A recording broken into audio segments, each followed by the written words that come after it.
Hello, everyone, and welcome to Post Podium, the podcast where former Jeopardy contestants are instead given questions and asked to provide answers.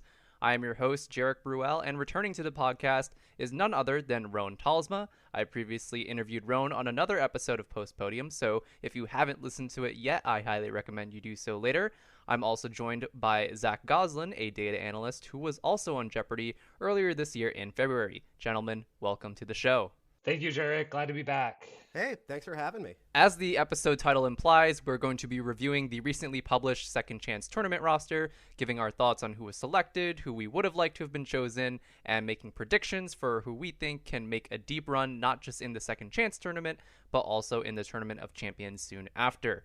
But before we get into all that, I actually want to dedicate the first half of the show to discussing some interesting topics that were brought up in the first episode of Inside Jeopardy, the official Jeopardy podcast hosted by executive producer Michael Davies.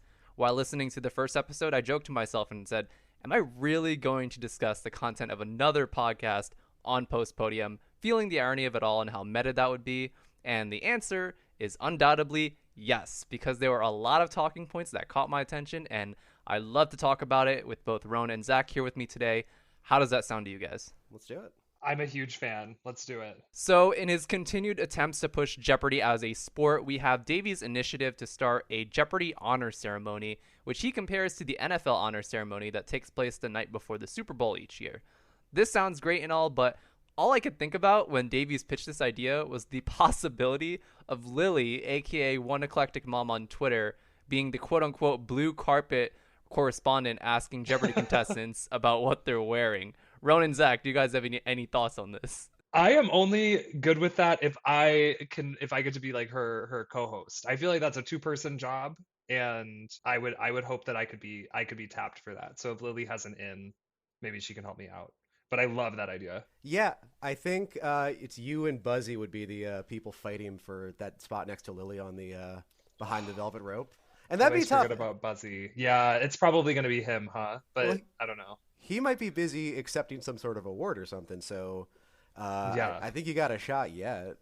Maybe so. Maybe so. I think, they've got that hallway outside the studio that's like the Jeopardy sort of like mini museum. At this point, the show's been on for 40 years. So I think there's enough history to mine there that you could talk about like a lot of firsts, a lot of cool moments, big moments, like notable contestants and who for either winning reasons or other reasons. Yeah, I'd be excited to see what they do with it. Moving on, this next idea was actually one that bummed me out a bit because I'm no longer eligible to be on Jeopardy, and that would be a pop culture themed spin-off of some sorts. Pop culture is by far my strong suit when it comes to trivia, so at the very least, I cannot wait to dominate from the comfort of my couch. What do you guys think? What other kinds of Jeopardy spin-offs would you like to see in the future? I think if you're gonna do, and I totally would have been on the pop culture side of things, this is maybe an idea for the theoretical Jeopardy over-the-top streaming service, the Jeopardy network, if you will. But the sort of evil or like opposite version of that, there's always like the lowbrow trivia and the pop culture, and then there's the true like academic quiz. And like I know the UK has a much more intense like classics and whatever quizzing scene. Maybe not something for network television, but like that's big enough for a Netflix. That's big enough for a HBO Max or whatever. You get the real nerds coming in and talking about Cicero or whatever. Something like University Challenge, you mean? Yeah, exactly like that. Exactly like that. I would say if we're going to do pop culture, let's get really specific. Can I be on Pokemon Jeopardy? Can I be on RuPaul's Drag Race Jeopardy? Like I could think of a few of these where if the more specific you get it like into like a fandom, like you would definitely, this is not actually practical, I'm being facetious, but like you can like find people who like really know a lot about say Survivor, and that could be a fun thing. To the pop culture point briefly, just having done some like deeper trivia now, I could actually just to speak to that being a good idea. Like it's really it's satisfying to get like a national capital or something you're expecting to get asked about, but the feeling of pulling some Disney Channel original movie from 20 years ago out of your brain from nowhere and landing that's a real feat, I will say. So watching people do that, watching them pull out things from the darkest corners of really niche topics, there's something to be said about that. I feel like somehow Sony could like pull off some sort of weird like licensing deal to do like maybe like a week's worth of Jeopardy shows related to like this one specific franchise. I wouldn't put it past Davies to possibly set that up. So I mean, maybe it's some, it Sony could be has something. done kind of like subtle product placement before. Like basically, like I can think of like one example. I think from season 38 maybe, where they did a video games category and they had like a famous Twitch streamer like read the clues, and they were all PS5 games. That's great. Oh So my god. yeah, like literally. That's so I think good. except for I think maybe one was like about Pong or Pac-Man, and then like the other five were about like PS5 games. And then the clues, like it was like this crazy thing happens in this game. What war is it based on? Like it wasn't even like actually video game trivia. Which those are kind of my favorite categories sometimes, when the category is like a framing device and it's not actually about the trivia. I think that can be fun, but yeah, it was a little cringe. It was pretty ham-fisted. Now that we've got that out of the way, let's move on to our next topic, which is Jeopardy Masters, which was brought up as another idea Davies was toying with. His goal is to make Masters a league that's an in-between the annual TOC and once every 20 years GOAT tournament. Davies is also interested in possibly making this a primetime or streaming live event, which he acknowledged can be a bit tricky to pull off, especially for game shows. Not many details were given about what a Masters League would look like, so my prediction would be something similar to the Ultimate Tournament of Champions back in 2005. You'd invite a bunch of champions from recent seasons of Jeopardy, who would then have the honor of playing the most successful champion in that time frame. If the league were held tomorrow, for example, that would probably be Amy Snider, who would likely get a bye to the final round of the league, similar to Ken when he played against Brad Rutter and Jerome Vered. Rhone and Zach, does this idea excite you at all? Is this something that Jeopardy can pull off in a live setting? What are your thoughts? Michael Davies being British, I think, would lead to it being something more like a group stage. Like, you could make kind of a parallel season of Jeopardy out of, like, rotating a couple of people around, having some minimum number of games, having these groups that are, you know, kind of World Cup style, kind of seeded with these top champions like your Amy's and your Matamodios, and then also, like, you know, Alex Jacob from previous seasons, like other recent tournament champions guys in a group competing against each other for a while, and then just kind of culminating in that leading to a bracket and then leading into like a big final. I think that could be basically, yeah, a parallel season of the show, something that could go up on streaming. To the live point, I don't know if like either of y'all had this situation. Like, for the most part, my week was pretty smooth. Like, I don't remember there being too many, you know, flubs and snubs and things like that. Mine and Ken are professionals. I think they could pull it off. It is weird to think about it being like literally live. I mean, because I mean, you know, we've all been there, and like I had. Did you have Ken, Zach? No, I had Mayim. You did have, right, because Mayim came back like right after I was on. Yep. Yeah, so I had Ken, and yeah, he was like he was really smooth. I feel like often the problem, unfortunately, is contestant responses that actually like cause these pauses and these stops and everything. And so I get why because of the nature of Jeopardy, I can totally understand why it being literally live would be a challenge. It excites me though if they could somehow pull it off. But I'll be honest and say that I'm a little dubious, not because of Ken and Mayim, but because of contestants who might be like, you know, like weird stuff, like answering like while they're being corrected by Ken. I kind of feel like that happened like actually twice on my filming day, which then created this like, you know, big Jeopardy timeout situation and everything. But to the more general idea of Jeopardy Masters, huge fan. The whole like, is Jeopardy a sports thing? I don't know. I'm kind of agnostic about that, I guess. But in terms of, I really like the Jeopardy lore, I would say, and I like the community that Jeopardy creates, and I do think that people like remember champions big and small, players big and small, as we're going to talk about with the SET people. So I'm a huge fan of them continuing to bring back more people and kind of like lionizing people like, you know, like the Amy's and the Matts and the Kens of the world, who are like really amazing and like really deserve their flowers, like even more than they got like just being on the syndicated show or like getting to play the TOC or whatever. I want more, so I'm excited about this. To that point, like, I do think it's kind of, yeah, as a fan, it's sad to think that, like, okay, well, you know, after this coming tournament champions, like, we're not going to see Amy and Matt again for the foreseeable future. Whereas, like, with something like this, it's a little bit more frequent or a little bit more regular. You could say, okay, well, now we'll get to see, I don't know, Amodio versus Holzhauer or something like that. I mean, like, people were throwing out, and we don't need to get too much into it because I think we're going to get more info on the TOC soon. Mm-hmm. So I don't know how much point there is in speculating, but like some people were kind of saying like, you know, this would be the season to do like an Ultimate Tournament of Champions style thing, right? Because we have like, you know, multiple really high profile champs, between like the top 3 of this TOC bracket and like Matt, Amy, and Matea. Like Matea won more games than like the vast majority, the very vast majority of people who have won Tournament of Champions, maybe everybody besides James, right? And she's the 3rd seed. So, I mean, that just like really speaks to the caliber of this season and the caliber of their casting in general. And like with the way that things are headed, I like these people are superstars. So, we should give them their flowers. But the flip side of it, like you'll see people say on Reddit, like even if it's not going to be live, I definitely agree with you, Zach, that I would love to see this on Netflix. I would love to see this streaming somewhere parallel to the actual show, because what people always say when it's like, oh, like what if you did like another, like a second TOC in a season, or you had some other opportunity to bring people back, another all-star situation, like people are always like, oh, well, that's like taking away from new people who have never gotten to play before, people who've been auditioning for 10 years and haven't gotten to play, right? And I get that. So it's complicated, but I think they can find a way to make everyone happy. I think it's easy. There just needs to be more Jeopardy. It can't like just be syndicated. All right, so next up is the topic of money. From the accounting department, Jeopardy Clue crew member and producer Sarah was able to share with us the total amount of money Jeopardy has given away since the start of the season last September. And let me tell you, when I broke down the numbers, I found some crazy stats, so buckle up. The total amount of money given away since September 13th, 2021 is $7,455,618. This includes money given away to champions in syndication, second and third place consolation prizes, the Professors Tournament prize pool, and the Jeopardy National College Championship. The prize pool for the Professors Tournament was $265,000, or 3.5% of the total money given away, and the JNCC prize pool was $835,000, or 11% of the total prize pool. The remaining 85% was given away in syndication, or $6,355,618. Consolation prizes for second and third was a total of $690,000, 9% of the total money given away, and 11% of the syndicated only money. The average amount of prize money given away per syndicated episode is $27,633.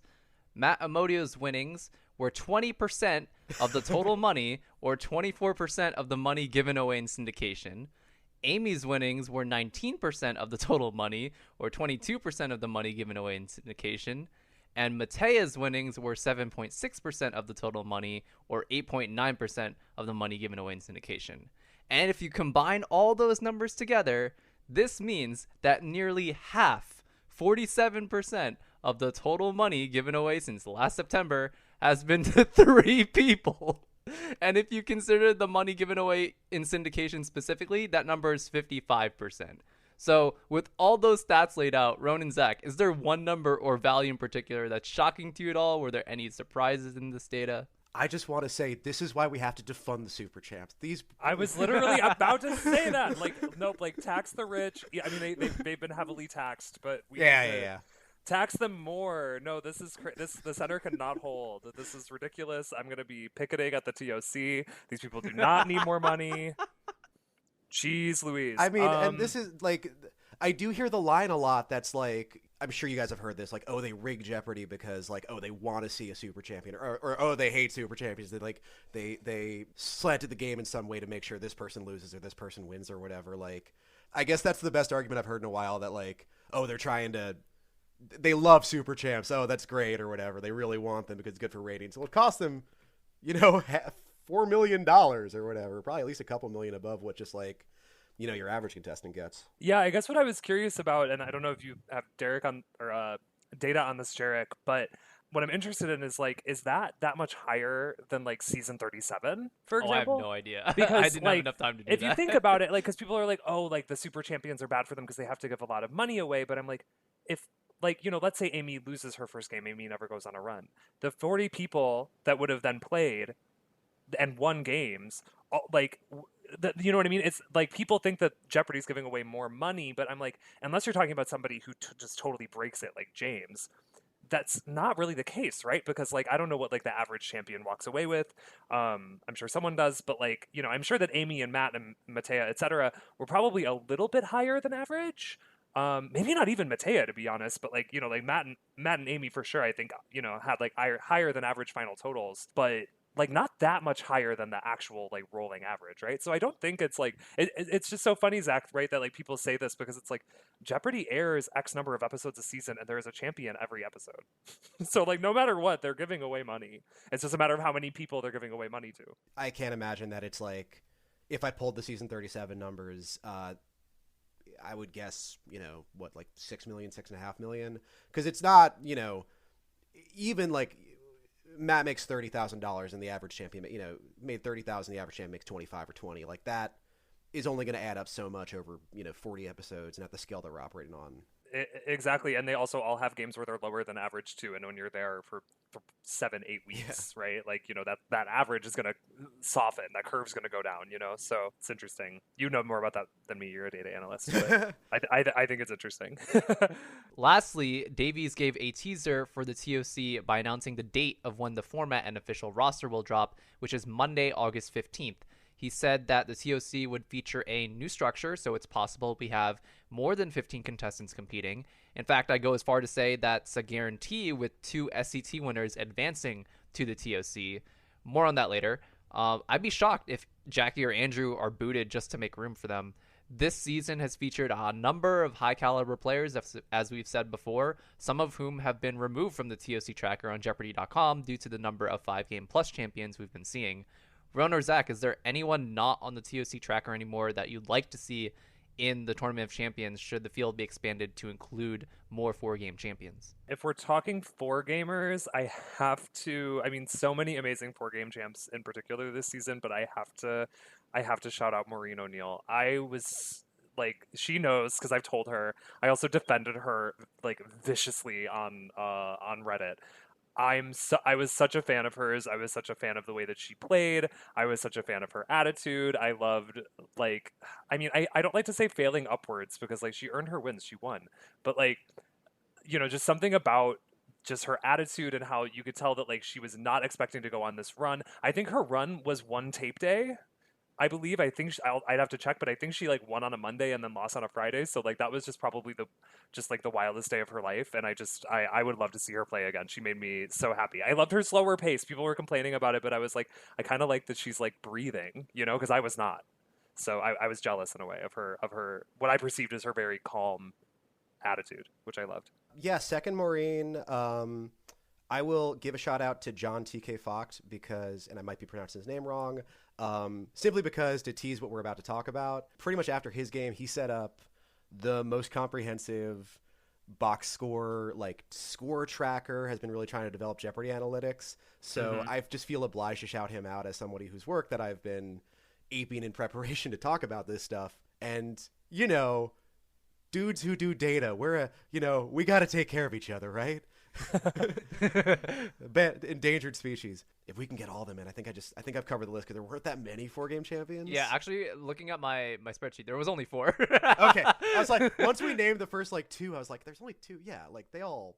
There's a bunch of 3s, but there's only 4 4s. Like, well, there's 5 4s, but Jackie Kelly winnings is yeah. still on the ticket. I'm biased, but super biased, but like Lawrence and Emma from like leading out of my week were both like really strong 3-game champions. They were wonderful and are also both great people. Young Sheng was an icon, absolute icon. Like needs to be brought back somehow, some way.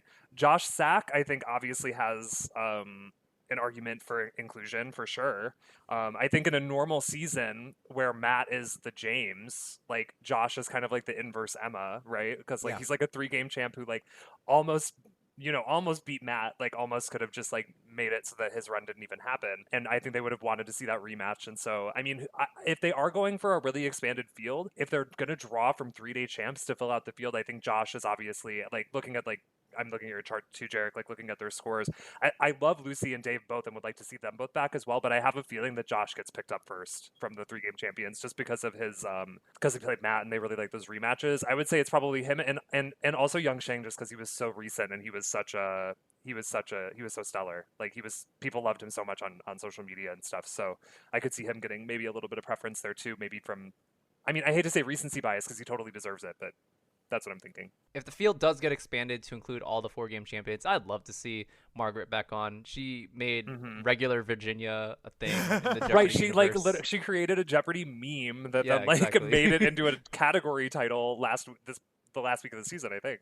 Yeah. Yeah, she's absolutely wonderful. I would be so happy if she got to play again. And Christine. All right, let's finally talk about the Second Chance tournament, starting with the format. It's 2 weeks long, running from October 17th runs from October 17th to 28th, and oh my god, I can't speak today. You're doing great, Jeric. You're doing great. Get some water. I don't know. Oh yeah, that's probably a good idea. And is effectively 2 separate 9-player tournaments. The winners of Monday through Wednesday will play on Thursday and Friday in a 2-game total point affair. And like mentioned previously, the winners of both weeks will advance to the 2022 TOC, presumably in November. Do we like the format that was chosen? Personally, I think it's fine, especially if we're working with syndication. 18 is definitely better than 15, the standard number of players for any syndicated Jeopardy tournament. But there's still part of me that's saying you only have to win 2 games of Jeopardy, or 3, depending on how you interpret 2-game total point affair, to make it into the TOC. Then again, this is a tournament, and if you win, you're considered a champion, so I guess there's 2 ways to look at it. What do you guys think? Do you think there were better options on the table for the SET format, or do you like it the way it is currently? I just want to jump in and say that I'm sort of psychic. I predicted, I don't know, I probably don't have proof. I probably didn't leave a Reddit comment. Well, because like a lot of people were like throwing me out there as a possibility to be seen on the Second Chance tournament. And I was like, this doesn't make any sense because I won Jeopardy. So I was treading lightly talking about this topic on the subreddit, but basically what I kind of envisioned in my head that both would satisfy me as a Jeopardy fan and satisfy me as someone who wants so desperately to play Jeopardy again was I was like, what if they do 2 9-player tournaments? One of them is like people who did not win, and then the other one is people who won but did not qualify for the Tournament of Champions, and they're both like a last-minute qualifier thing. All that said, I'm really, really happy with this format. I'm really happy that 18 people get to play instead of 15. I just think that that's great. These are all people who totally deserve a second chance, and I'm sure they're like super thrilled. Yeah, I like the idea of an expanded tournament, so I'm into it. I have always been kind of annoyed by, and not in a way that like I'm writing letters or taking down doors, the whole like 5 winners but then 4 wild cards trains a little bit different part of my brain trying to wager to be the 4th best loser. So I don't mind this, and I think as well there's a whole thing about like the randomness of Jeopardy, that like it kind of depends on the board you get, kind of depends on the final, your opponents, all that sort of thing. Makes it a little bit tough to handicap this because we only see these people for 1 game each, and who knows who's the, as it said, the opera person who gets an opera question, who's the opera person who gets NASCAR questions. But like by doing the 2-game final, like the 2-game single points affair, you are more likely to get 2 strong competitors. Like you're more likely, like it's a lot harder to fluke your way to the top if you're not one of the 2 true great trivia people in this thing. And I think it, selfishly, like, to me, it validates the Jeopardy losers of the world, because it makes it more likely that somebody coming out of this tournament of second chances is going to make noise in the tournament champions. The one thing I'm curious about as I was listening to you and looking at the list, like the one thing that occurred to me was like, is this seeded? Is it random how they're splitting them into 2 groups? Because like I'm going to be interested to see if they even comment on it. Maybe it is just totally random. But I think that might be a factor as well. But yeah, I think this format in general is really good, and I do wonder if it's somehow going to be replicated in the TOC. Like maybe we see 18 people there too, because I agree. Like trying to be the 4th wild card is like the wagering in a tournament on Jeopardy is really, really interesting, and it makes it really fun to watch. But it's just really weird. That's what I'm trying to say. So I'm glad that they're taking some of the randomness out a little bit, especially with like people making strategic wagers that they maybe wouldn't otherwise make if they were just trying to win the game. Like, I'm glad that that's maybe going to be a little bit less of a consideration in this tournament. Actually, I had one point that I had here on my doc that I want to bring up in regards to the TOC format over the SET. If the field is expanded to include the current 15 on the TOC tracker, the 2 winners of the SET, and 4 4-game champions, you have 21 players, which easily breaks down to 7 quarterfinal matches, 2 highest scoring non-winning wildcards advancing to the semifinals, 3 semifinal matches, and a classic 2-game total point affair for the finals. But the problem is that it doesn't fit nicely within 2 weeks. You'd spill over into Monday and Tuesday of week 3, and I don't know how TV scheduling works, but I have a feeling the higher-ups would rather keep things starting on a Monday and end on a Friday. Although if the TOC is scheduled for prime time, which I doubt at this point, because fall is a very competitive season for most TV networks. There could be flexibility in terms of how they want to air the TOC. What do you guys think? I agree. Saturday Night Jeopardy is a great idea. Absolutely. That would be appointment television for me. I would tune in. I don't know how I feel about the Tournament of I know this isn't really what we're talking about, but I don't know how I feel about the Tournament of Champions going to live TV, just because the people that are then playing Jeopardy like on the syndicated show at the same time are like going to be like totally ignored. And I think I expressed this to you in your interview with me, Jeric, because I felt so bad because I couldn't fully follow the National College Championship, because after a while I was just like, I never thought I'd say this before, but it was just too much Jeopardy. Like following syndicated and then like watching like 2 games a night at night too. And then you have the chase on Wednesday. Yeah, so I was just like, it's a lot. So I'm more in favor of them keeping it in syndication. I would, for now, if this is how they're doing Jeopardy, right? But I do agree that they really want to keep it tidy, but 21 is kind of like such a perfect number, especially for this season. Like maybe they could, like, if they want the finals to like be at the end of a week, like could like the 2-game final just be like the Thursday and Friday game of like the following week? Could they like break up the tournament? Like be like tune in next week? I don't know. Now let's move on to the SCT roster itself, starting with Sadie Goldberger, who went into Double Jeopardy and Final Jeopardy in first over defending champion Megan Walkspress, then a 3-game champion. She was ruled incorrect for an incomplete Final Jeopardy response of Harriet Tubman, which caused controversy on social media. Had she been ruled correct, Sadie would have won the game and ended Megan's streak in Game 4. She would have also won in the event of a triple stumper based on how the wagers panned out.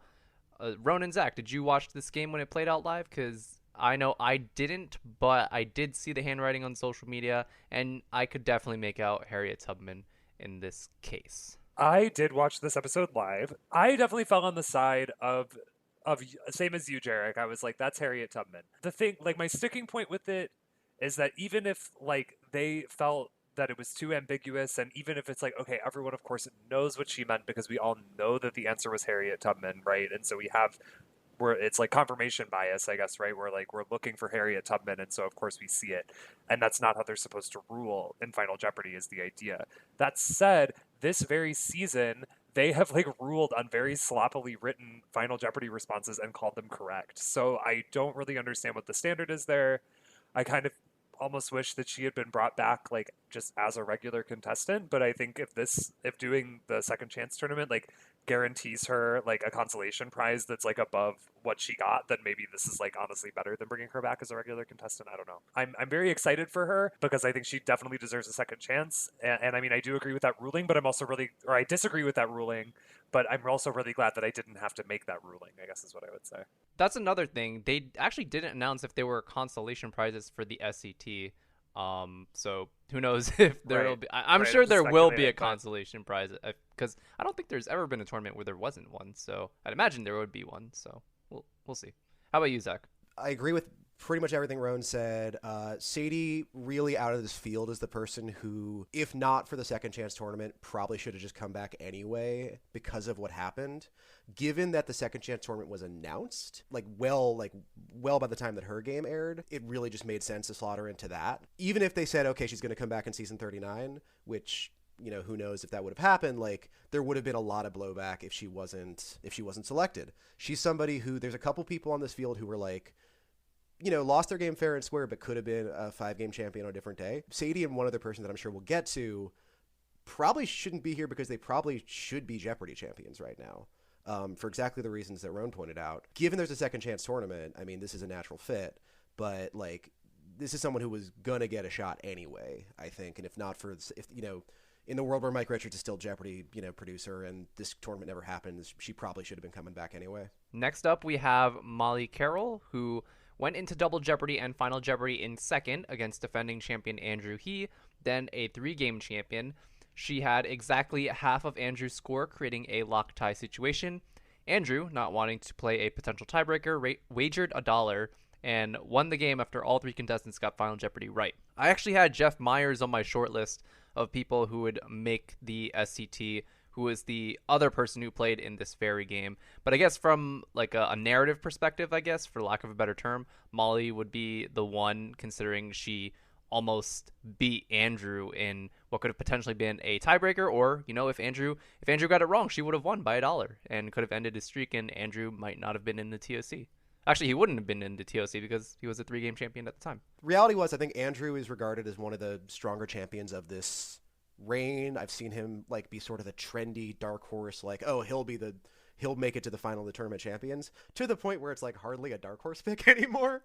Right, very that. So I think somebody from Andrew's run, given how strong a champion they were up against, deserved representation here, and Molly's as good a pick as, you said Jeff being the other option? Yeah.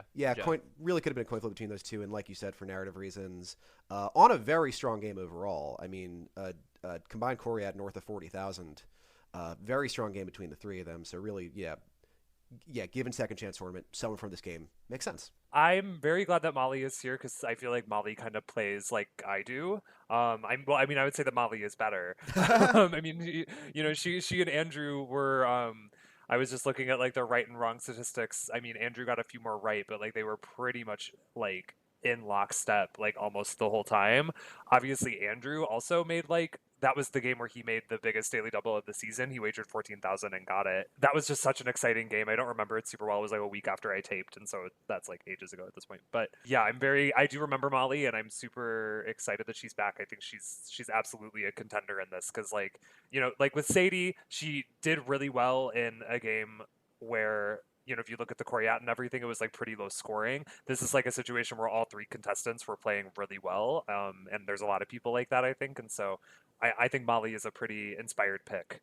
Yeah, looking at her game on J Archive, she got the daily double on the second clue of Double Jeopardy and wagered 7,000, which makes a lot of sense considering it's early in the round, and it paid off. And she was actually very unsure, according to the show notes. She guessed Howard Carter, and she was correct. So that catapulted her score. So yeah, she could definitely do some damage if she gets a daily double and decides to do that again. I could definitely see her. I'm looking at the clue now. I would have not gotten that. I think this will come up again that I taped a couple weeks after Rhone, so this was an episode that aired during my like most intense prep period. So that fact is now burned into my brain, but I don't remember if that's because I was just in hyper study mode at the time. Like, I have no idea if I knew it at the time, but I remember thinking the next day, like, Howard Carter, gotta know Howard Carter. Actually, I think I feel the same way. Looking at the date, 1922, an archaeologist, and discovering the valley, that reminds me of Egypt. So yeah, I think sitting on my couch, I do remember saying Howard Carter, or like screaming Howard Carter at my screen, and then seeing her pull it out was just like the cherry on top. Yeah, I knew that it was King Tut, but I could not have told you the name of the person who discovered it. Yeah, gotcha. Yeah, so maybe now that we did the podcast, maybe now I'll remember it and I can keep that in my back pocket. Meanwhile, Andrew's daily double in that game was just to know who composed the Rite of Spring, and he got $14,000 for that. But it's always easy if you know it. Next up, we have Isaac Applebaum, who won his quarterfinal and semifinal games, but was screwed over by the JNCC format, being the lowest scoring winner of the semifinals. In his quarterfinal match, he went into Double Jeopardy in first and Final Jeopardy in second behind Gus Guskowski. Won because Gus could not come up with the correct response. Would have also won in the event of a triple stumper based on how the wagers panned out, though Isaac had a slight miscalculation which could have cost him the game, because if Catherine got Final Jeopardy right and doubled her score, she would have ended up winning. I think he overbet by like $2 or so. In his semifinal, he went into Double Jeopardy in first and Final Jeopardy in second behind Lauren Rodriguez, was the only one to get Final Jeopardy right and wagered enough to cover a doubled score from Stephen Privat, who was in third, and would have also won in a triple stumper based on how the wagers pinned out, but wouldn't have advanced because of how the tournament worked out. So yeah, I think a lot of people on social media were huge fans of Isaac just because of his story, I believe, in his quarterfinal. I'm not sure what his semifinal story was, but I know for a fact that he was an audience favorite. So the fact that he's coming back for the second chance tournament, based on how screwed he was by the JNCC format, is much relief. I have a question, and maybe like Rhone can speak to this a little bit as someone who's won Jeopardy. I mean, Isaac leads in, and I talk about a lot of numbers, and I talk about a lot of I'll get into some weirder statistics as we move up the board. Isaac leads in perhaps the most important Jeopardy statistic at all, and that's that he's won a Jeopardy game twice. He's the only person here who's won a game of Jeopardy, and he's done it twice. I don't know if that's right. It was a talking point. I remember on Reddit, people being like, "It doesn't even actually make sense to include Isaac here because he won he won Jeopardy. He's the only one up there that won Jeopardy technically. I think it makes sense because I'm like, well, if you're including people who won tournaments, it would also make sense that you might include somebody who almost won a tournament in a way. So that, I mean, it makes sense. But were you gonna ask me? Sorry, cut you Oh off. yeah, just like in terms of like getting over the hump of like I won a game of Jeopardy, I know how to do this. There aren't like I am haunted forever by the ghosts of my game. If I came back, I would certainly be thinking like wherever things went wrong for me, maybe it's like a bad daily double, or maybe it's like in my case a final that I couldn't quite get. I've been thinking about it for a pretty long time. I'm pretty sure some of these other people who've been pulled into it have been thinking about it for a pretty long time. Like he doesn't have that baggage. He doesn't have that like, oh no, it's happening again moment if things start going wrong. I think that's a pretty huge psych edge. You know, it's interesting. I can't say that I relate because like what's different about Isaac versus like anyone else is that Isaac has never lost. Like I won and then I lost and my loss will haunt me forever. But like Good to know. Good to know. Isaac, right? Yeah, right. No, but Isaac like never experienced that, and so it is going to be interesting. And also him. I mean, Matea's pretty young. There's some young people in this tournament, but just thinking about the fact that he's like a little bit younger than everybody else, and also just like I don't remember him super well, I gotta say, but I do remember his personality. He seemed like such a sweetheart. And I just I think that will help him because he seems like he's really got it together, like in terms of like keeping like he didn't seem stressed out up there at all, basically is what I'm He was saying. very And so, chill. yeah, and so I think in a lot of ways he maybe does have some advantages, but like maybe some theoretical disadvantages as well. But I mean they're all kind of theoretical, right? Like we've never really seen this play out, and so it'll be interesting to see. That's actually a good point that I didn't really notice, and there are exceptions to this. Please do not get in my mentions whoever is affronted by this statement. This is, I feel like, an older field in general. Where I don't necessarily know how old some of these people are, but like Of the second chance of the tournament? second chance tournament does feel like Yeah, I don't know why I said Matea. Yeah, they're not No, in the same tournament. no, but that's I think that's a fair point. But like Matea's got some young challengers. I think Isaac is probably there's not too many people close to him in age, and there's a knowledge. There's a situation where like there are categories that because you're 22 or whatever, 23 that you know that by the time you're 40, I don't have time to pay attention to this stuff. I don't know. I'm 30. I Right. shouldn't be commenting, but And also people, I mean, it goes both ways. Like there's also a lot of things that come up on Jeopardy that I think people who are maybe older than the age of 40 Yeah, or 50 double-edged are, swords. are more likely Totally. to get. Yeah, totally goes both ways. But I do think that generally like being an outlier, like inherently helps him. Like if they're throwing a lot of like kind of Zoomer grade trivia at them, then Isaac's the only one who's going to be getting any of it. Basically, we can assume, we don't know. Yeah. And so yeah, I'll be excited to see how that plays out. This is, I guess, I'm like, this is a somewhat older field. Well, whatever happens, I'm rooting for Isaac as JNCC alum. I'm biased. I'll go Isaac all the way. maybe we'll have two JNCC alumni in the TOC. Who knows? Yeah, that would be awesome. He seems great. I would love to. And he's one of the two people that inspired this whole tournament. So I Yeah. mean, yeah. That would also make Matea, Jaskarin, and Isaac some of the youngest players in that tournament, which would be really cool. I forgot what promo video it was, but I think it was the season 38 highlight reel that highlighted the age differences between Matea, Matt, and Amy, which I didn't think were that big, but they're at least 10 years apart. They're like three of all them, about 10 years apart. which from is each other. crazy. I never Yeah. thought about that. That's A insane. little bit of a stretch to call that a battle of generations, but like Yeah. it's an angle. They're all coming at it. They're all very I mean, different people. So. I think you could make that argument because we don't have to get all into it, but Amy is like the tail end of Gen X, and then Matt is like the middle of the millennials, and then Matea is like an older Zoomer. Yeah. So like they are all kind of different Fair, generations, fair. depending on how you define them. Next up, we have Jack Weller, who went into Double Jeopardy in second and tied for first going into final with Brian Chang. Both wagered everything, and it goes to a tiebreaker clue, which is the third regular play game to end in a tiebreaker round, which Brian wins.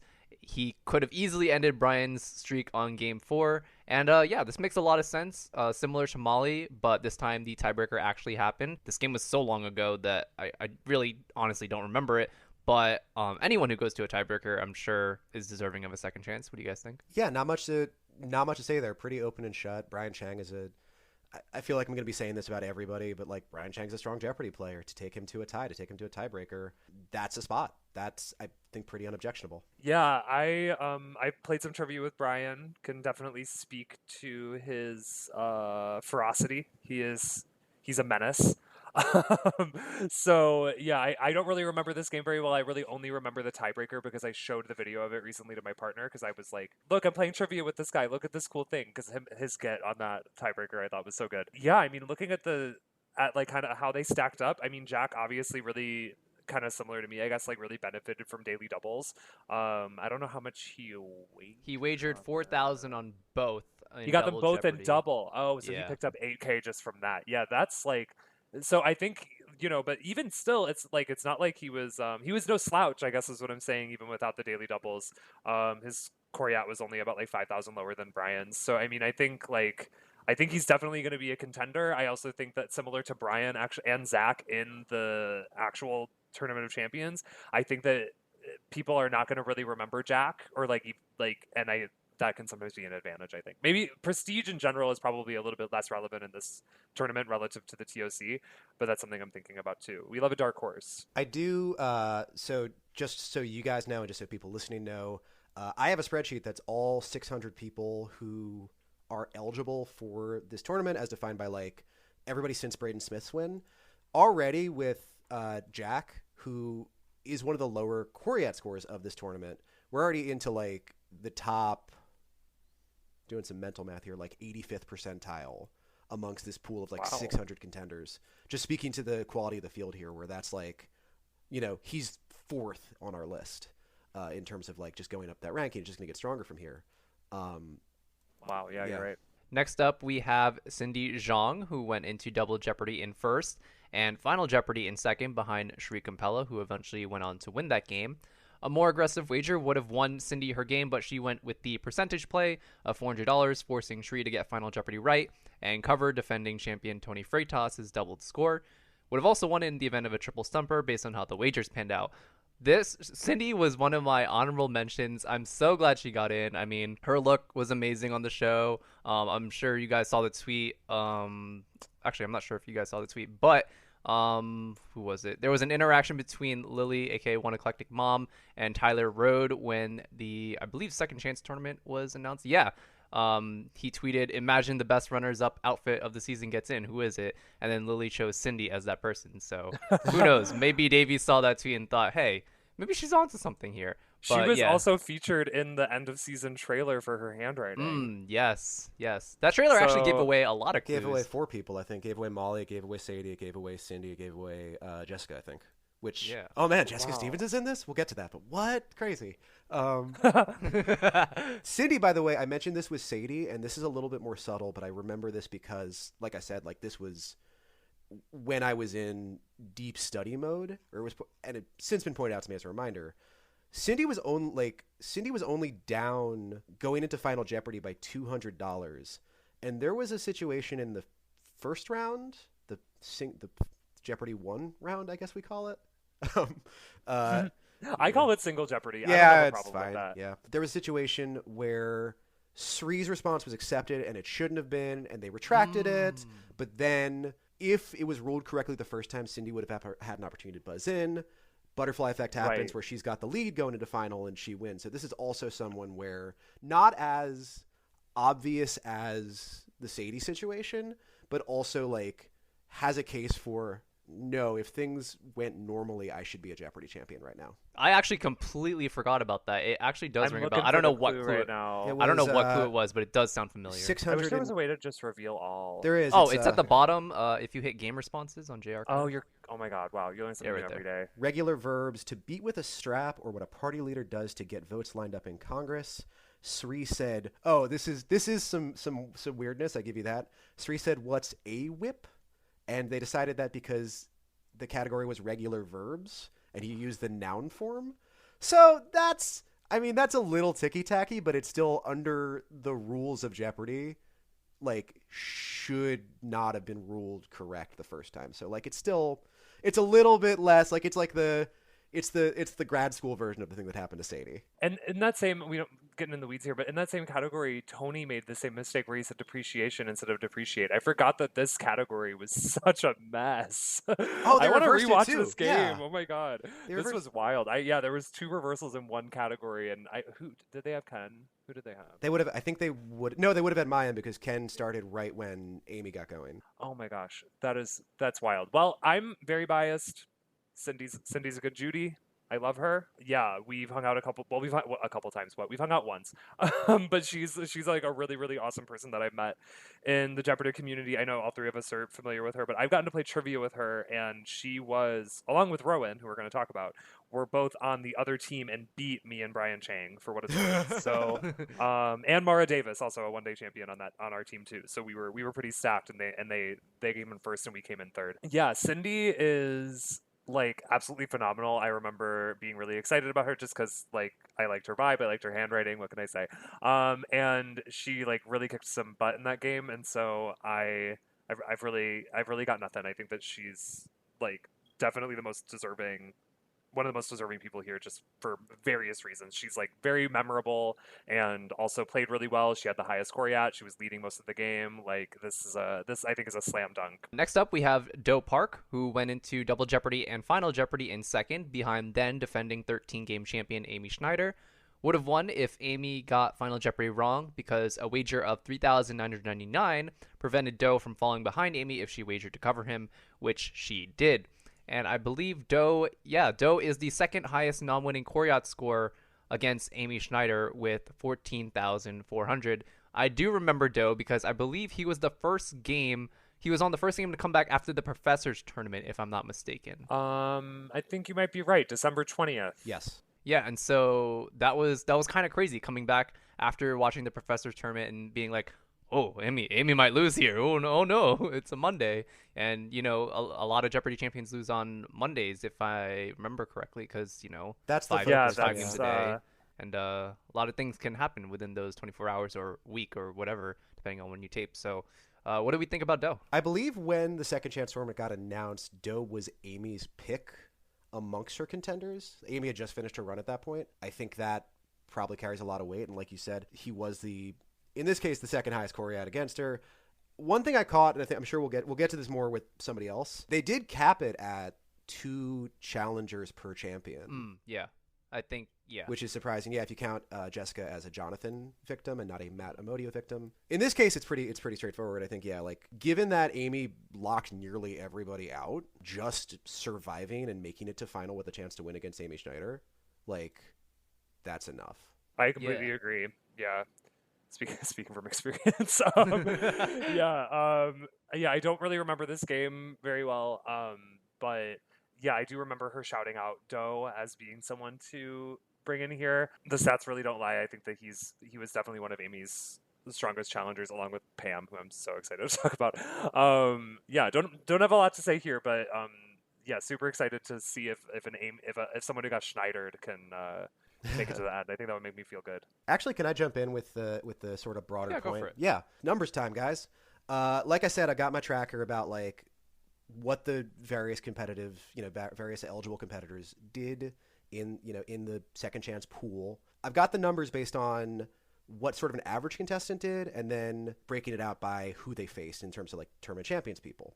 So the average Jeopardy loser who didn't play someone in the tournament champions, if you're with me so far, they got 14 right, 3 wrong, 0.76 daily doubles. Fun fact about that. And at a Koryat about 9,000.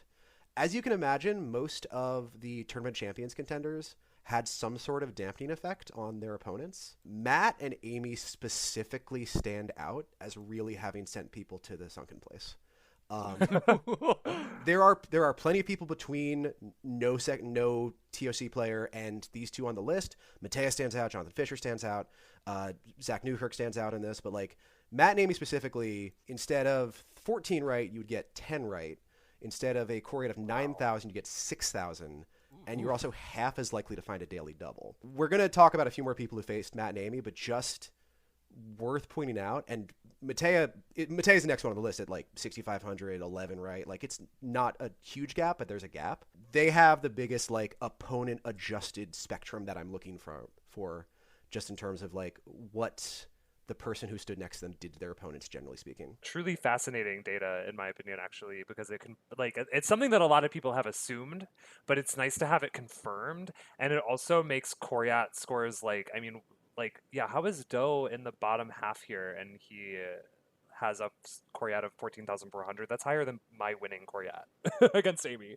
So, like, I don't, like, I'm very excited to see these people do some damage. It's going to be cool. We're already up to 50th in the pool now, so that's like, I don't know, just out of 600 or something. Yeah, just outside of like just like 80 high 80s percentile at this point already, and that includes people who didn't play Super Champions. Now we have the person who inspired Davies to create the Second Chance tournament, none other than Jessica Stevens, who we all actually the rerun aired tonight, actually on the night we're recording this podcast, where she won, or no.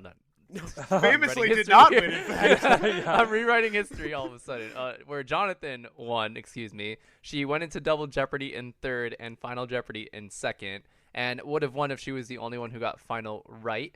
And she had the highest non-winning Koryat score against Jonathan. The rest of Jonathan's opponents had Koryat scores that were less than Jessica's. I'm very excited because her stats are really good. 100% correct on all the clues that she buzzed in on.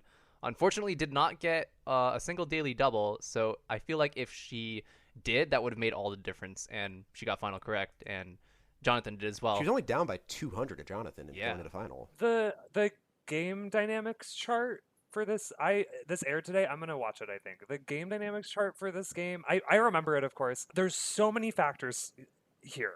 Jonathan and Jessica were both pretty good up against Matt, who was also pretty good, but that's a bad day for Matt.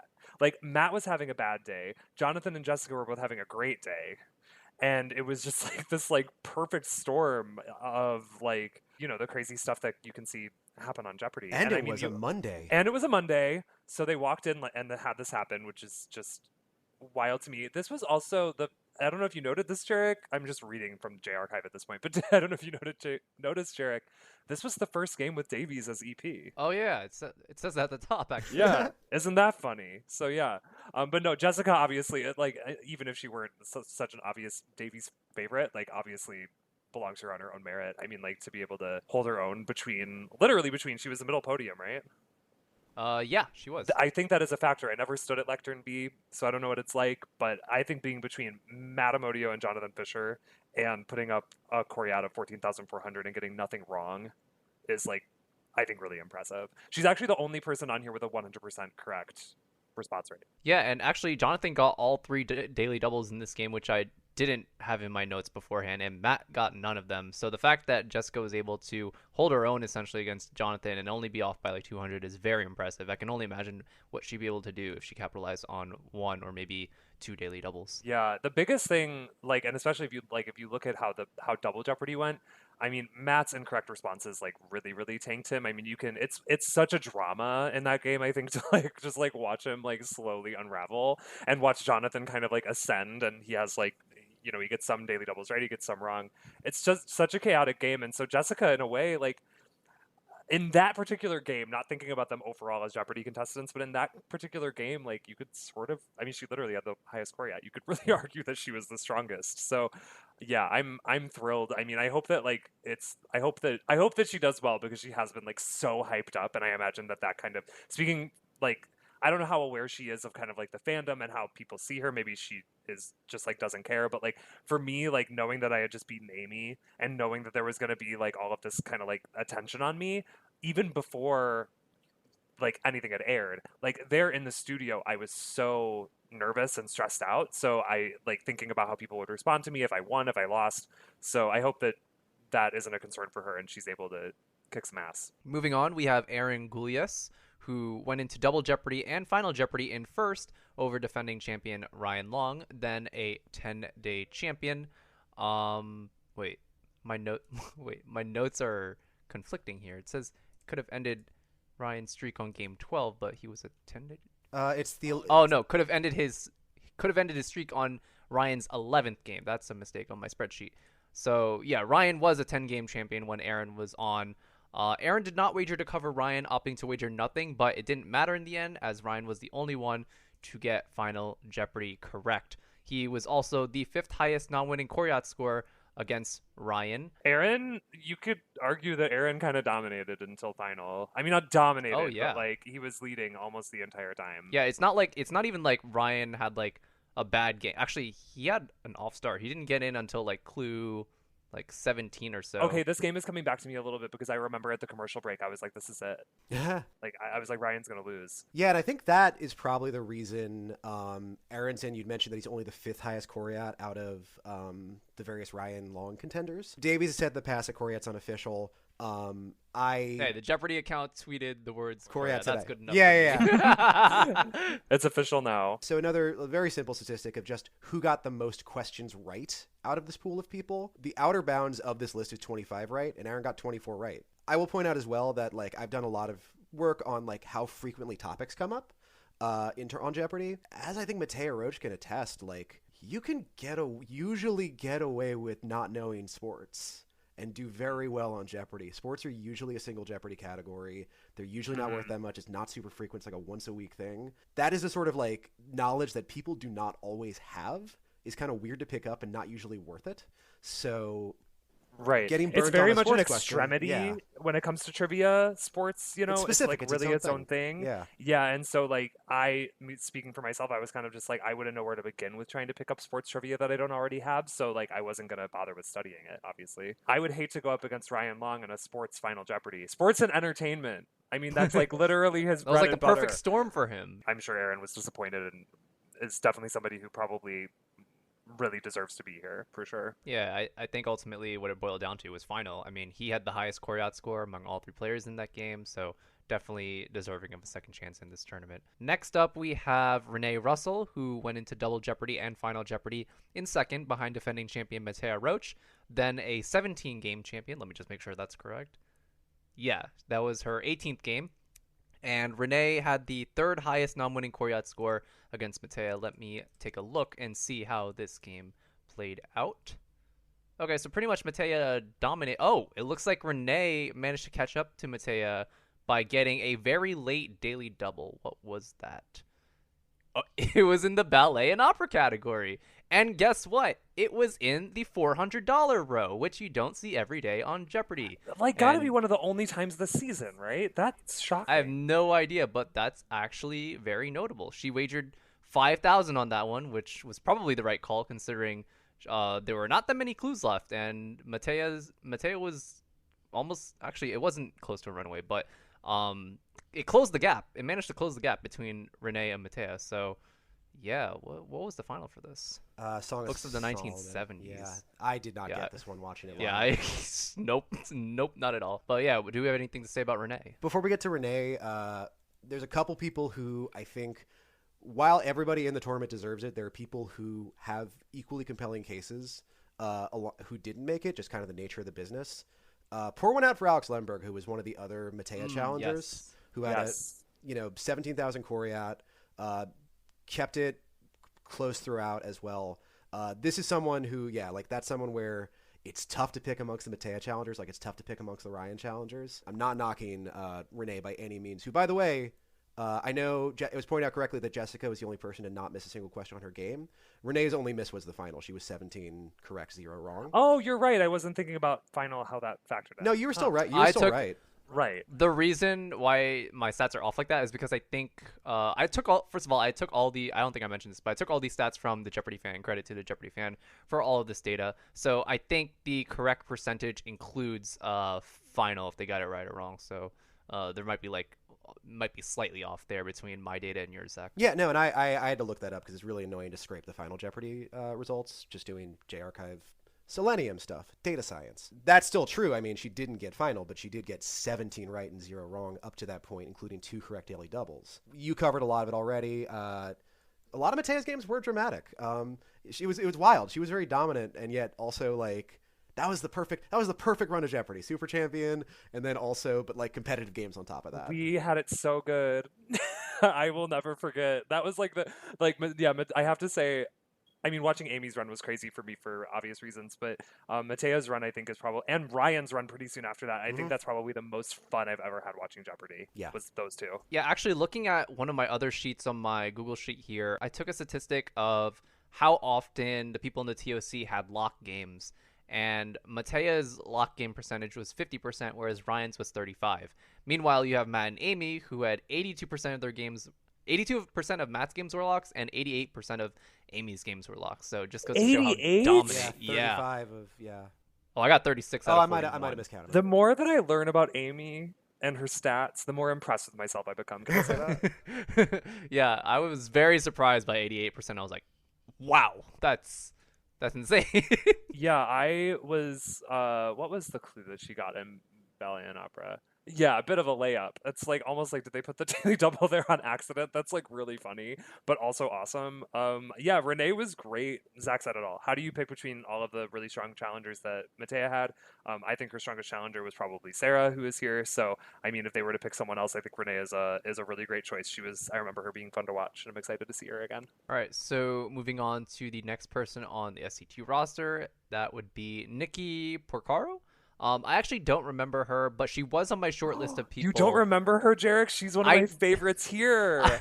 I actually don't, because it's funny because she was in a game that didn't have a super champion, and there were so few episodes this season where there were like people that played like against like one-offs, and so well after Megan's run there was a lot more, but point being there was a bunch of like episodes where between super champions it was kind of like hard to tell like who was more memorable over others. So you know, it's just I don't know.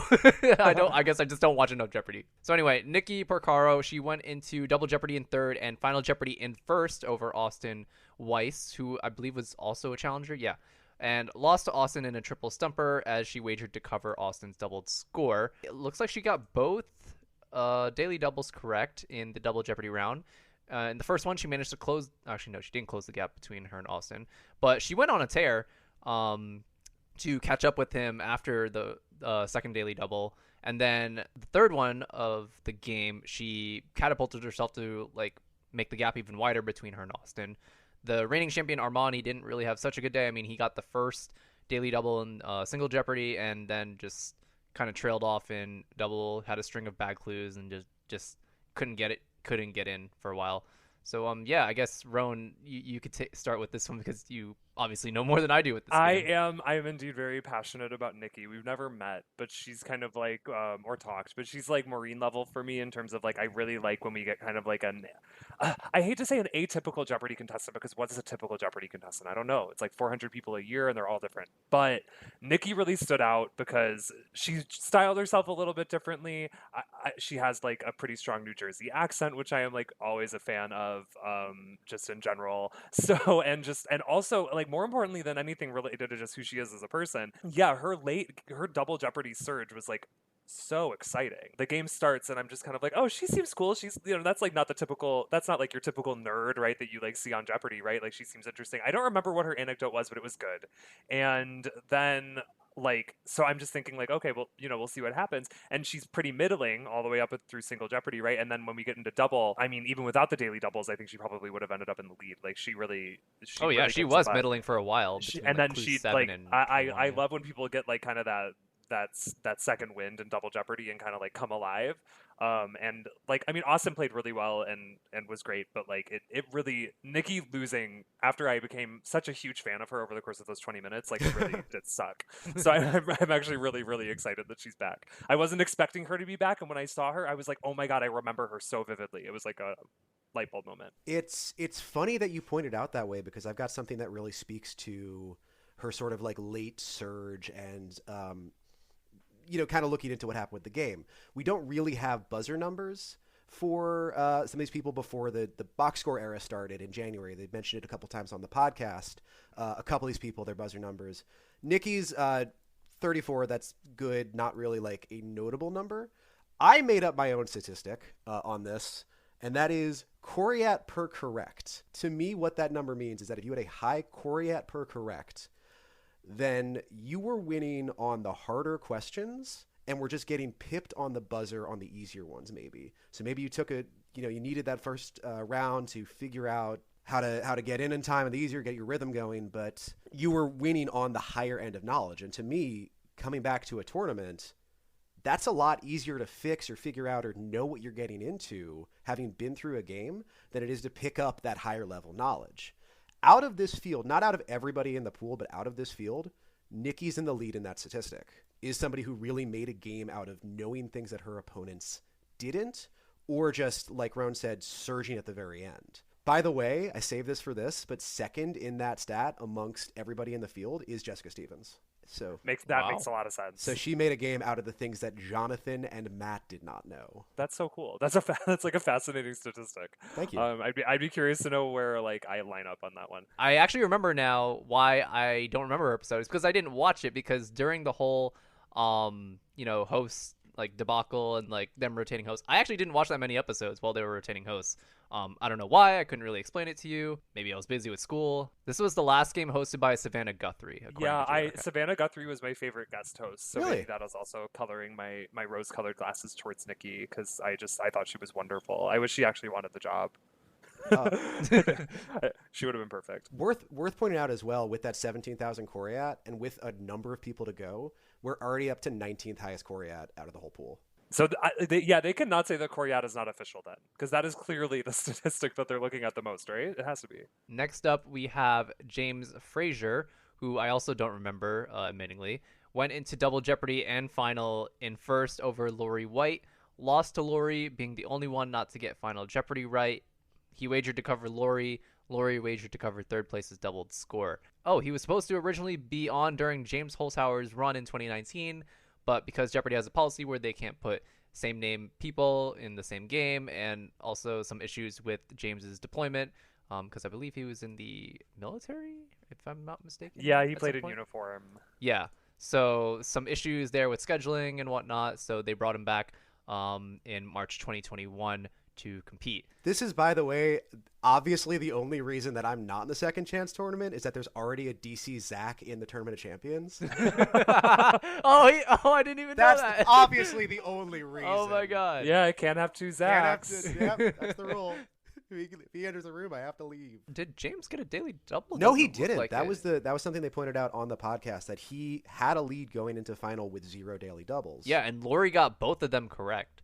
So the fact that he was able to string up a bunch of clues late in Double Jeopardy and surpass Lori by the time final came around is very impressive. I think, yeah, that in and of itself is deserving of a second chance. He had a Coriat 17,400, best in that game. I mean, just incredible stats all around. Yeah, I do not remember him at all. Actually, yeah, March of 2021. I don't even know if I was actively watching Jeopardy at this point. So I can't say that I remember James at all, but looking at these statistics, him and Lori had a really fun game. So yeah, I think he's a great choice. This is sort of a, Davo take the wheel situation, because he's the one where I don't have, like, other than the whole like having the lead with no daily doubles, like that's fairly compelling. That's good. There are higher Coriats who didn't get in, but given like what we know about like Cindy Zong's game, Nickee's game, like that I was able to find a case for Nickee's game. They were able to find a case for some of these other people who aren't like the most obvious choice. There is something to be said about the fact that, like, and this is just me being very nice, is like,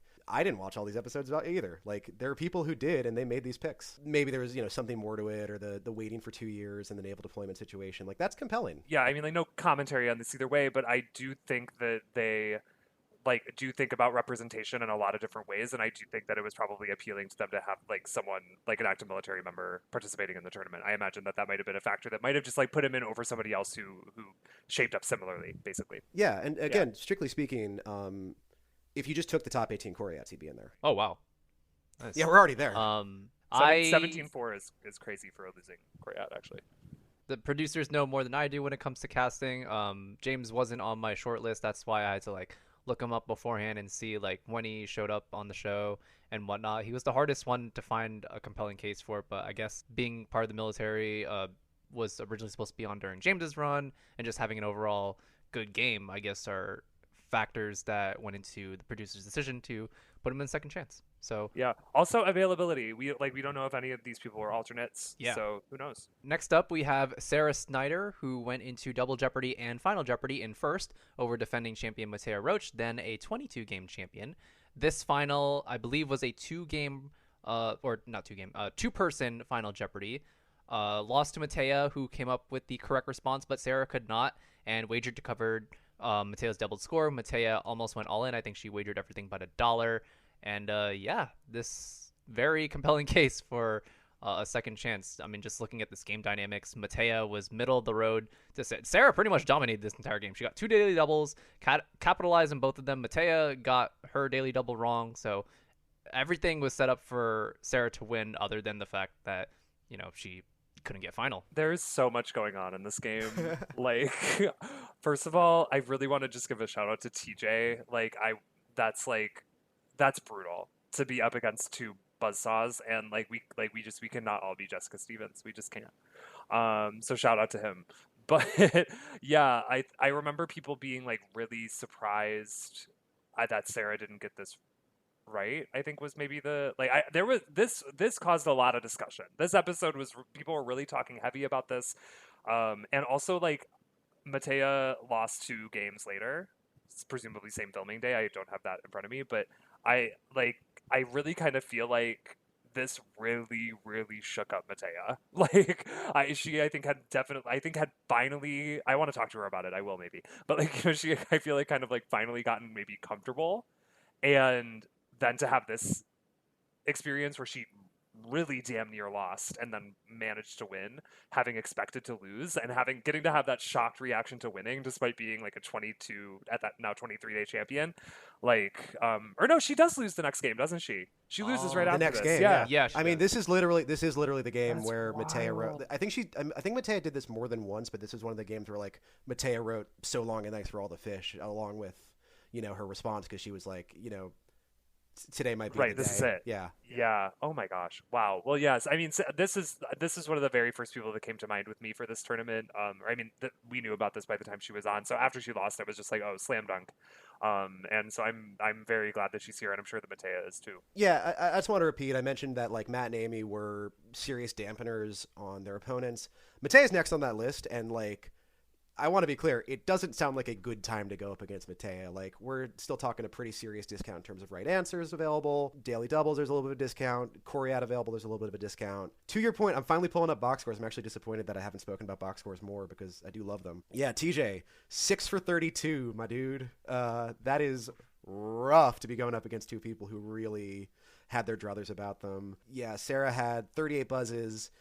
By the way, I generally treat buzzes as knowing the right answer, because most of the time they do. 38 is very good. 38's in the top quartile. And I believe they pointed out in the podcast that the average for the tournament champions participants is 38. So she fits. Yeah, I'd put some money on Sarah. I would. Yeah, Sarah I'm was not one going of to, the. Imagine if there was Jeopardy betting. Oh my god, that would be I think there great. is. You think there is? Oh, I gotta look into that. Well, Sarah was one of my top 4 picks in the previous episode of Post Podium.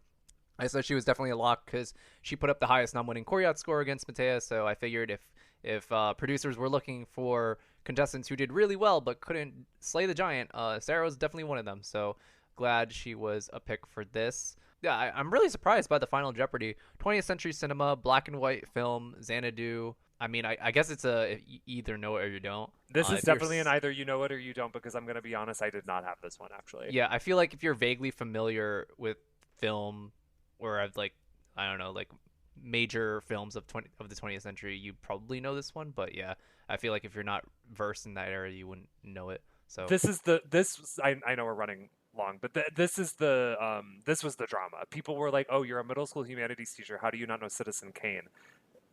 She teaches middle school. They're not doing. they're not showing. They're not showing screening Citizen 80-year-old Kane. films and dissecting them in class. She probably teaches like 50 different things. Like, are you kidding me? That was like, man. Yeah, you're not teaching. Like, I didn't do Coleridge in middle school. I'm sorry. Yeah, exactly. Yeah, for me, like, I've just never really been into movies. When it comes to Citizen Kane, I'm like, I know Orson Welles was in it. I know Rosebud. That's all I got. I would not have gotten this, but everyone at home would. You know, it's always easy if you know it. Next up, we have Rhone Ward, who went into Double Jeopardy in first and Final Jeopardy in second, behind defending champion Matt Amodio, then a 17-game champion.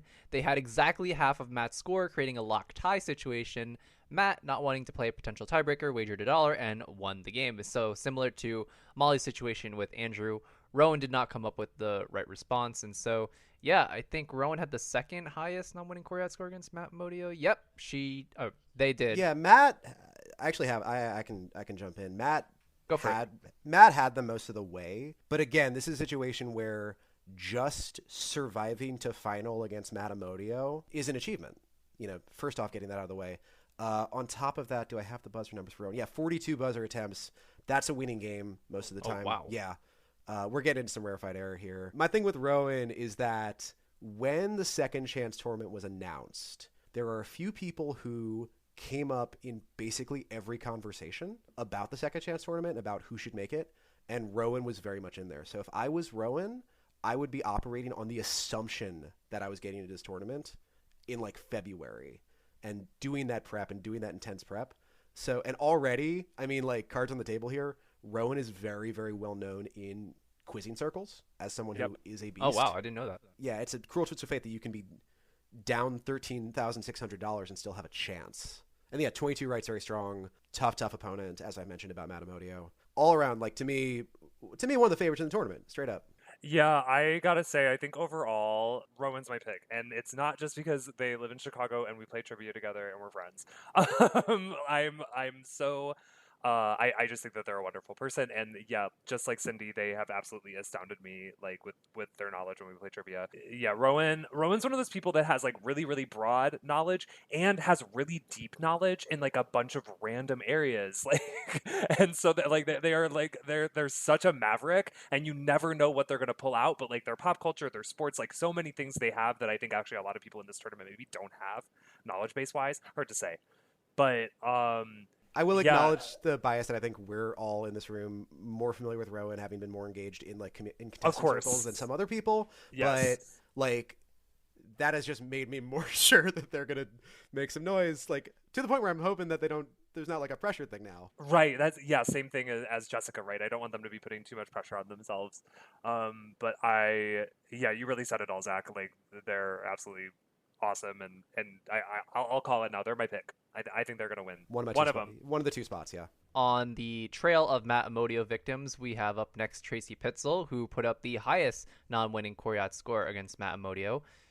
Tracy went into Double Jeopardy and Final Jeopardy in second, behind him when he was a then 23-game champion, and would have won if Tracy got Final Jeopardy right. And as Matt wagered to cover Tracy, Matt got Final Jeopardy wrong, and Tracy wagered enough to force Matt to get Final Jeopardy right. So had Tracy been right, Matt would have lost. And I do not remember this game at all. I do not either, not gonna lie. I remember it very well. This was again like in the period where I was like really studying very hard, and I was having anxiety nightmares about Matt Modio as I was dreading getting the call and having to go face him. And then I missed Amy by a week. Thank you, Rhone. You're welcome. Yeah. So combined Coryat score. Tracy participated in the highest combined Coryat game out of everybody in the field at 46,200.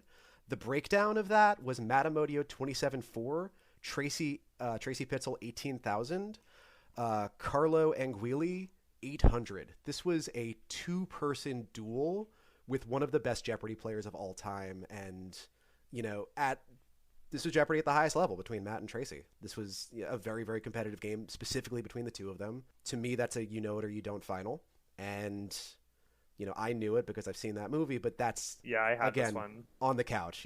Right. I'm a Zoomer. I did not get this one.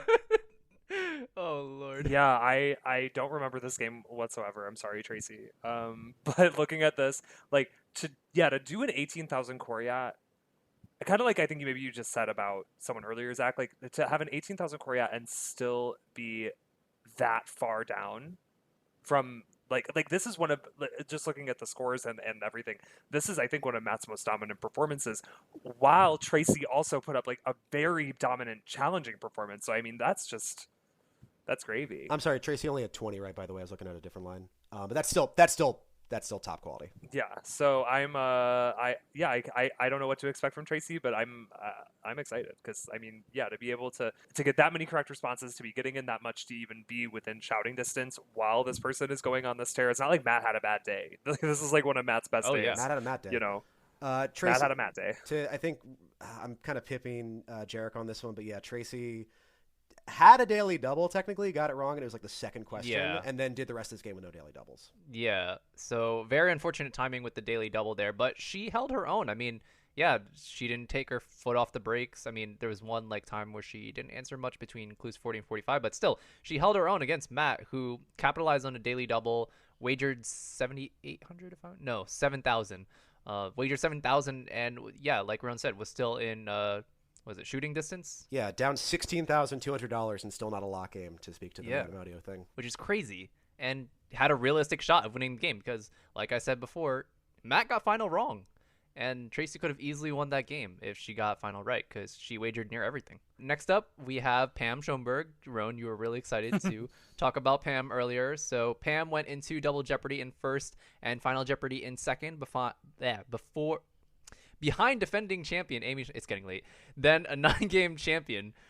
Pam would have won if Amy got Final Jeopardy wrong, as Amy wagered to cover Pam's doubled score, and Pam wagered small so as not to fall behind Amy if she got Final Jeopardy wrong. Again, similar situation to Tracy in the regards where if Final played out differently, we could have seen the end of Amy's run at only 10 games. Yeah, I'll jump in here. I mean, I think that this is like one of the like most obvious picks. Yeah, Pam is a massive Jeopardy fan so far. She's the only person that I've noticed ever on J Archive to have her J-board account linked. Has anyone ever gotten onto J-board? There's quite a few, but it's like I'm sure. really diffuse. I've been told to stay away for some reason. I don't know if that's a good thing or a bad thing, but I don't know. But I mean, her single Jeopardy performance was like, I think she reminded me so much of Matt Jackson, who I'm a huge fan of. 11,200 like at she, the end of the Jeopardy round. Because I think she might have even commented on this. Yeah, she played on a Tuesday. Like, and I remember this game very vividly because this was right after I beat Amy, and I was just like, oh my god, who did she have to go up against? How did this happen? And seeing this, I was like, oh my god, it should have been her. Like, she I think had seen Amy do so well in the game prior and just went up there and was just like, I am just going to go in here like the literal Terminator, which is funny because there's a Terminator clue. But like, I'm going to go in here like the Terminator, and I'm just going to like just go as fast as possible and just try to like disrupt how comfortable Amy was. And the both the trivia knowledge and the strategy, I think, are both clearly really there. She knows a lot about Jeopardy. I am going to call now. I think that if Rowan is getting one of the spots, I think Pam gets the other. That's my call. I think that she's like, I would be very afraid of her.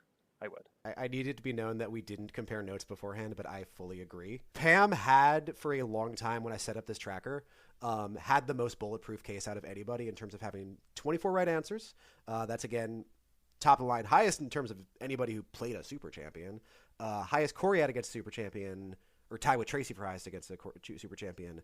And to speak to the point I mentioned earlier about Rowan, I think Pam is the other person who the second chance tournament got announced probably started studying, because you had mentioned they're a huge Jeopardy fan. I've seen Tracy. I haven't interacted with Pam personally, but like, she's a presence on like Jeopardy Reddit, which is a lot less toxic than J-board. She is somebody who probably knows how good she did and knows how like likely it was that she was going to get picked. And I think that's the other, has that same advantage as Rowan, as being someone who has probably been prepping for this since February. Yeah, Pam was the second person who I had nailed to be like a surefire pick for SCT.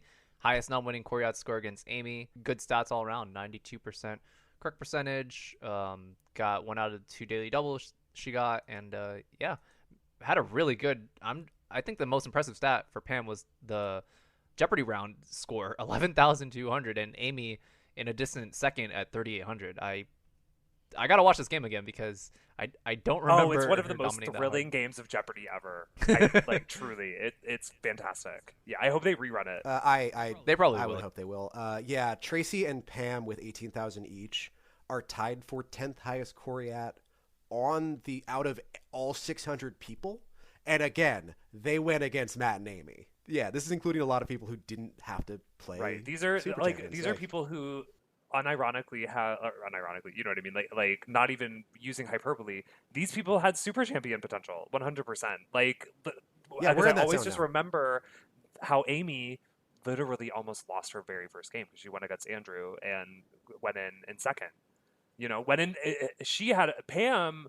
Like, Amy was to Andrew as Pam was to Amy, if you, like, really. if you like, at least as far as final scores go, I think they're about comparable. Like, it's really just came down to who's going to get final right or wrong that can determine so much. So I mean, who knows? We could have been talking about Amy right now because she got creamed by Andrew, and who would have then gone on to win 40 games or something. Who knows?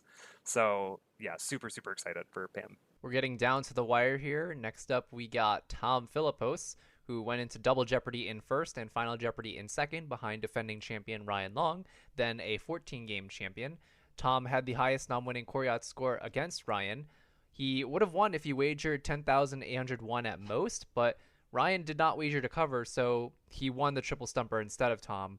Or if Tom was the only one to get Final Jeopardy right, I believe he would have won. Let me take a look at this game because I believe I watched this game and it was very competitive. It was a triple stumper. He's down 4,000, and you would have to break down the wagering a bit more, but it was a triple stumper. Yeah, UNESCO World Heritage Sites. Yeah, this was tough. I had this one, but that's only because of Civilization 5. Which I think the writers do play because it comes up so I actually much. think they do. I feel like I've read that somewhere. I don't know why, but that sounds vaguely familiar. I couldn't tell you why, but the game sounds familiar in the context of Jeopardy. I think it is the kind of game that Jeopardy writers would play. It makes sense. But yeah, it looks like, according to Game Dynamics, Tom was firmly leading over Ryan, and then by clue 40, Ryan capitalized on a daily double and just took off from there. So yeah, it ultimately just came down to final. I mean, Tom and Ryan were only $4,000 apart, and so putting up the highest Koryat score against Ryan, obviously, again, Tom was the third person who I said would be a lock for SET, and yeah, I'm really glad he was part of the roster. Yeah, highest Koryat against anyone who played anybody in the tournament champions. Like, that's just that. When I said that Pam was the bulletproof person for the longest time, Tom was the only person who kind of muddied the waters in terms of who gets the first spot if they seed this, who is the one seed. 44 buzzes. Ryan also had 44 that day. 44 is very, very strong. We'll get to the top in the near future, but that's 3/4 of the board. That's not something you see very often. We're getting that's very much the far end of the bell curve, and this was Ryan's, you said, 15th game. Yeah, this was Ryan's 15th game. That's something where the buzzer edge and the experience edge carried Ryan, I think. I completely agree. I gotta say, I somehow, despite having this being pretty recent and also me being a big fan of Ryan, I don't remember this game at all. I wonder, do you think they're gonna rerun every second chance tournament contestants game? I think they've already. I think so. I think they said that. Yeah, probably. That makes sense. Okay, so yeah, so I'll be excited to watch this one again. Yeah, I don't really have anything for this one, but the stats don't lie. I'm very excited for Tom. So we got two more people left. We got Alicia O'Hare, who went into Double Jeopardy in first and Final Jeopardy in second behind defending champion Yangsheng Wang, who was then a 2-game champion. Everyone got Final Jeopardy right and would have won if Yangsheng got Final Jeopardy wrong or if there was a triple stumper. I believe Alicia is only one of... No, actually that's wrong because Nikkee didn't face off against a super champion. Zach, do you know how many people in this roster didn't face against super champions? Yes, I did. Obviously, Isaac, Cindy, Nikkee, James, Alicia, and Jeff, who we're about to talk about. So it's what, 5? 6. 6. Okay. One of them is so, Isaac. So in a way, gotcha. He kind of, yeah. Yeah, so Alicia, very impressive Koryat score, 22,200. Despite this game being very recent and Yangsheng just being an icon, I didn't watch this game, so I'll probably watch it upon the rerun. But looking at the game dynamics, everyone was pretty much... Actually, I shouldn't say that. Alicia had the lead going into Double Jeopardy. But for a while, it looks like Yangsheng and Alicia were just battling it out between clues 45 and 55. And it wasn't until Yangsheng got the daily double late in the game where he just managed to take the lead. I remember this game pretty well because Alicia wears colorful glasses, and I always take note of that because, my legacy and everything. But I don't remember her being this good. Yangsheng's run was short, unfortunately, and felt like a kind of a blur, and he was so dominant, not just in terms of his performance but in terms of his personality, his energy, everything.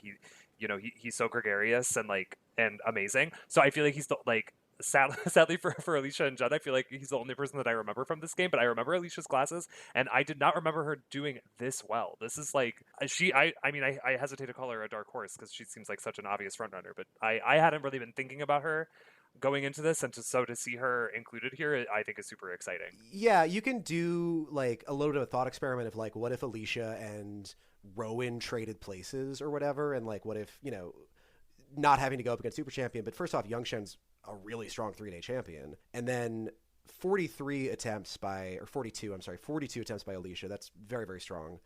25 right answers is the first off highest on her game, so that counts for something. And then highest, tied for first in terms of most right answers out of anybody in the pool. Second highest Coriat out of anybody, eligible, as I've talked about, and was only down by 1,000 in Final Jeopardy, and it was a triple correct. The only question mark with Alicia would have been like, are they taking people who didn't play Super Champions? And if the answer is yes, then yeah, no brainer. I'm just looking at these categories, and I definitely got to watch this because I think I just swept the stock symbols category and Billboard #1 lyrics. This one looks like right up in my wheelhouse. That category will have fun, Jeric. That's all. There's one that I'm still sure is the Kingdom Hearts theme, and I refuse to acknowledge that it's not the Kingdom Hearts theme was the right answer. You'll get there. Oh, Zach, that was so funny. Well, Jeric, watch the episode, and then we'll get to talk about that. You'll get it on the ride home, everybody. Yep. All right. So the last person we have on the SCT roster is Jeff Smith, who went into Double Jeopardy and Final Jeopardy in first over Kate Cohn, who was, I believe, a one-day champion. He would have won if he got Final Jeopardy right, as Kate was the only one who got the Final Jeopardy correct. He had the highest non-winning Coriat score of season 38 with 23,200. And highest Coriat score of the season and not winning. I mean, that in and of itself, I feel like merits a spot in Second Chance. Did he make the right wager, Jeric?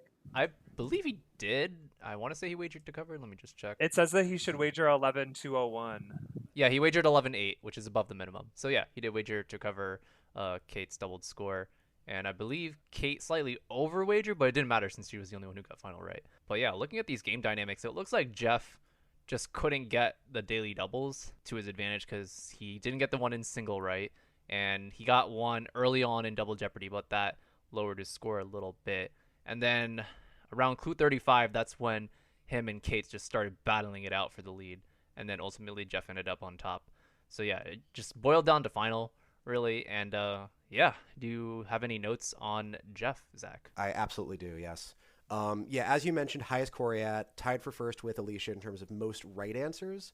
Very, very competitive game on the whole. There are days where he wins in a runaway, but Kate put up a very, very strong fight, stayed with him the whole way, as you mentioned. Sri was not a slouch in his game as champion. I talked about the thought exercise of, what if Alicia and Rowan switch places? And that's interesting. Or, what if these people who didn't play Super Champions, swap with someone who did? Jeff would have been fine because Jeff had 48 attempts on the day. Oof. Let me put that into context. Here are the people who did better than 45 attempts in the box score era. Amy a bunch of times. First off, let's just get that out of the way. Amy did a bunch. Amy allegedly had a 57 attempt game before the box scores got released. That's just good luck, everybody. 57? Allegedly, yeah, they put it up on a graphic at the That's end. That's every clue except for the daily doubles, right? Yeah, pretty much. I think they're because rebounds count, so there was a couple of those, but okay. It's not technically the most attempts you can have is 140 or something. 100 if you can buzz twice. If you time 3 times or 3 times, yeah. So yeah, 180 something. So other people who had more than 45 are Jaskarin and Raymond from the college tournament. Emma Salzberg against me, of course. Wah, wah, wah. Luigi de Guzman, who's the current champion, and Ketty Pan, who played one of the most aggressive games in recent memory of Jeopardy. Those were all 48, 49, 50. That's it out of including champions, including super champions. Matea capped out at 45. Ryan capped out at 44. Erica Hasa capped out at 45. Jackie Kelly capped out at 43. Jeff had 48. Jeff is probably, again, I made my picks, but if somehow Jeff slips, somehow Rowan and Pam are on the same side of the bracket, Jeff would be third on my list. He has absolutely unimpeachable measurables. It's the sort of thing where categories can swing games, and I got very lucky with my board, for example, to even look as good as I did. You get one Esperanto internet language category, and that's 5 fewer questions and $6,000 you have to work with. I believe that was the name of that category. That was a nightmare. That weird Esperanto category. 48 attempts indicates that either you had looking at this board, that he's someone who happens to know like 17th century history and then also whatever the hell, like, or just no, he's a stud and like he got very, very unlucky with the breaks and with the people he was playing against. But you can't be on top of a list of 600 trivia nerds and not be pretty gosh darn good yourself. Yeah, so this game aired the Friday before I taped. So at this point, I was in Phoenix, Arizona, getting ready to go to a wedding, and then I was going to drive to LA and play Jeopardy. So I don't know if I've ever actually seen this game, and it's really funny because Kate is another very good Jeopardy friend now, and like I only really remember her losing game, which I watched in my Airbnb in LA. Like I don't really remember her winning game because I think I had decided I was like, okay, I'm done studying. I'm not going to watch Jeopardy on the trip. Like, you know, it is what it is. Anyway, this is all to say I sadly really do not remember Jeff very well at all, but I agree with everything you said. I mean, I like these categories. I think like there was something going on like in the fall and winter where it was a lot of geography, and I'm not seeing how well he did in those categories. Let me look. Yeah, I'm looking. Yeah, you know, your hypothesis was correct, Zach. He's really he got a question correct, I think, in every single category. Oh. I'm checking. Yeah, he got one question correct in all 10 categories. Yeah, that is an achievement. At least. Yeah. He's great. Yeah, just breadth of knowledge, demonstrated breadth of knowledge, demonstrated depth. Again, this is gradients. I want to make this point because I haven't yet that, like, I don't expect there to be, you know, any lock games in this tournament. It's just too high a quality of individual. I hope not. I hope these are all competitive. Yeah. Yeah, I don't expect, because it is just, like, the floor. Like, I'm not going to name who I think is, like, the 18th most talented person in the pool, but they're a very, very strong Jeopardy contestant to have a case to be selected here. So I don't want it to sound like, oh, like Jeff's going to clean up or Rhone's going to clean up or Pam's going to clean up. But like, I would consider Jeff like a favorite because of just how strong a resume this is. So now that we're done with the SCT roster, I have a couple of SCT stats that I'll rifle through really quickly. Highest score yacht scores that as we just mentioned are Jeff with 23,200, Alicia with 22,200, and Tom with 18,600. Highest correct response rate percentage, like how many like I can't speak, dude. It's so late. You're doing amazing. This was supposed to go 30 minutes. What were you, Jeric, what were you thinking? I feel like we're close to 2 hours. Holy shit. If you're still listening to this, bravo. Applause to you. I love a long podcast. I would listen to this. Yeah, me too. But maybe at 2 times. The tournament's in October. You have time. Yeah, break it up. Exactly. Oh man, wait until we get onto the episode about the tournament champions. Oh boy. Highest correct percentage goes to Jessica, 100%. Tom with 95%, and a 3-way tie for third with Renee, Doe, and Jack at 94%. Highest buzz percentage. This isn't entirely based on box scores, but these are just based on the numbers I gathered from the Jeopardy van. Again, credit to them. Alicia, Jeff, and James are in a 3-way tie for first at 44%, so they're buzzing in on a bunch of clues and presumably getting a lot of them correct. 11 out of the 18 players were in the lead after the Jeopardy round, but of those 11, only 5 were in the lead after Double Jeopardy. 1/3 of the SCT roster got their final Jeopardy clues correct. 2/3 of the SCT roster lost to Super/Ultra champions, which include Amy, Matt, Matea, and Ryan, who have 2 victims each in the tournament. And finally, New York has the most representation in the SCT at 4, being Pam, Cindy, Alicia, and Tom, with a tie for second between California and Maryland, the 3 from California being Jack, Jeff, and James, and the 3 from Maryland being Sadie, Isaac, and Renee. So now that we've gone through the entire SCT roster, who do we think can make a deep run, not just in the SCT, but also in the TOC? I put a lot of weight into stats and past performances, so my top 3 would have to be Jeff, Alicia, and Jessica. Jeff and Alicia, for the same reasons, both put up impressive core yacht scores in their debut appearances, and I think they could do a lot of damage, especially if they're able to capitalize on daily doubles, which they weren't able to the first time around. And as for Jessica, she held her own against 2 Ultra champions, like we said before, and went into Final Jeopardy in second without the help of any daily doubles. Like Jeff and Alicia, I really think if she's able to find some, even just to deny her opponents the opportunity of breaking away, I could see her as a serious threat. In general, I think we'll see a lot of players in the SCT hunt for the daily doubles and sort of stray away from the traditional top-bottom approach, because this is essentially do or die for all these competitors. This is their second chance, their last shot, and I don't think anyone can afford to let their foot off the gas in this tournament, especially with the TOC invite on the line. How about you guys? Who do you think could make a deep run, not just in SCT, but also in TOC. I gotta say, I'm gonna stick with kind of what I'd been saying, which I would say my top 3 going into this are Rowan, Pam, and Jessica Stevens. But when I met with you previously, Jeric, you told me about the whimsy buff, and I have not stopped thinking about that since. And so I'm gonna give my whimsy buff pick to absolutely no question, Cindy Zhang. I would not be surprised. I like it a lot. Yeah. I like that. She's fierce. How about you, Zach? Picks to win, not knowing the bracket, would be Rowan and Pam. I think for the reasons I mentioned, they've been in the lab as well as Jessica. To be fair, like in the lab since February, getting ready for this, and I think that's a huge edge on top of just being strong quizzers in general. Jeff would be if the bracket shapes out that those two are on the same side, Jeff would be my third.